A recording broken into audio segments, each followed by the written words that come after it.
عليكم، ازيكم عاملين ايه؟ النهارده هنعمل مع بعض الطحينه هنعملها في البيت. طحينه خام ان شاء الله تكون سهله. هنعمل مع بعض المقادير بتاعتي: كوبايه طحينه قصادها كوبايه الا ربع زيت من نفس المقدار. يعني انا بوريكم السيستم بتاع المقادير: كوبايه قصادها كوبايه الا ربع زيت. مش هضيف سوداني، مش هضيف دقيق، مش هضيف اي حاجه من دي، وان شاء الله تكون طريقتها سهله جدا. مش هضربها في الكبه، مش هتاخد مني وقت خالص. ان شاء الله الطريقه دي تعتمدوها وتكون سهله جدا معاكم. ماشي يا حبايبي، نبدا بقى بالطريقه. يلا بينا نخش على الطريقه. انا معايا صينيه حطيتها على النار.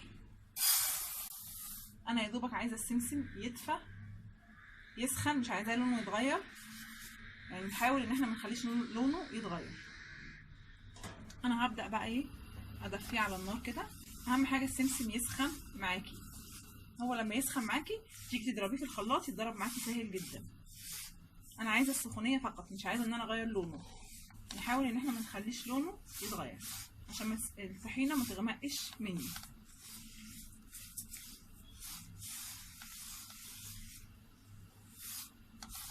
طبعا الصينيه انا مش حاطه لها اي ماده دهنيه ولا اي حاجه، انا مجرد انا عايزه اخد سخونيه الصينيه كده. السمسم ياخد السخونيه على اساس لما احطه في الخلاط واشتغل بيه يبقى سهل معايا، هيخليه يبقى سايب معايا وسايب ما يبقاش متكتل. السخونيه هي كده اللي هتظبطه معايا.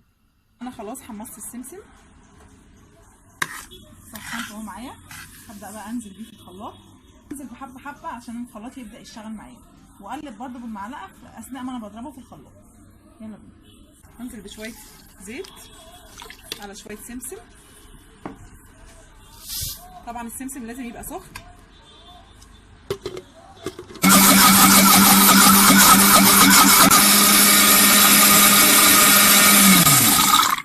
بصوا هو بدأ بقى خلاص ينعم معايا، شايفين؟ برضه هشتغل عليه تاني. في اي وقت تحسي الخلاط مش عايز يتضرب معاكي قلبيه تقليبه او اديله شويه زيت، هيتضرب معاكي ويبقى زي الفل. طيب هنزل بقى بشويه سمسم تاني واشوف لو احتاج مني زيت تاني هزود.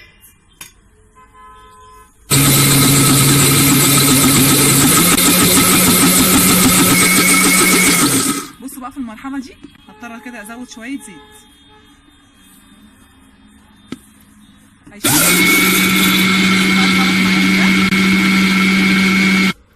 في اي وقت احس ان هو عايز يتقلب اقلبه واديله تقليبه. الطريقه دي سهله جدا والله يا جماعه بجد، وبتطلع معاكي الطحينه الاصليه الخام. انا خلصت اهو، انزل بيها قدامكم كده. بصوا بقى الجمال، ولا اروع ولا اجمل، وطريقه سهله جدا من غير كبه ولا من غير اي اضافات تانيه تغير. اي اضافات بتضيفيها تانيه جديده بتضيع طعم السمسم.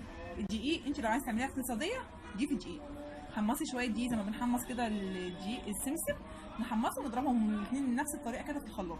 لكن الطريقه دي بصراحه جميله، مطلع لي طحينه السمسم طحينه السمسم فعلا. بصوا بقى الجمال. اعمل بقى بقيه الكميه وارجع لكم تاني. معايا كميه كبيره الحمد لله. ادي الكميه معايا اهي. انا بوريكم وانا بضرب في الخلاط، سهله جدا. اتمنى كلكم تجربوها ان شاء الله تظبط معاكم كويس. انا خلصت بقيه الكميه اهي.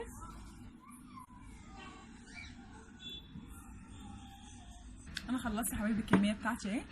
بصوا بقى الطحينه طالعه معايا روعه ازاي، بس هي سايبه شويه عشان لسه سخنه. لما تهدى شويه تتقل معاكي، كل ما تهدى معاكي هتتقل. بصوا بقى طريقه سهله من غير تعقيد، من غير كبه، من غير اي حاجه اهي، بالخلاط العادي خالص. طلعت معانا طحينه في دقيقه، ما خدناش وقت ولا مجهود.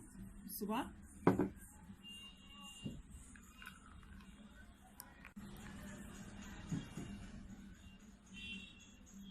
بسم الله ما شاء الله، قطع معايا كميه كبيره. اتمنى الفيديو يعجبكم، وما تنسونيش بقى في اللايك والشير، ومع الف سلامه.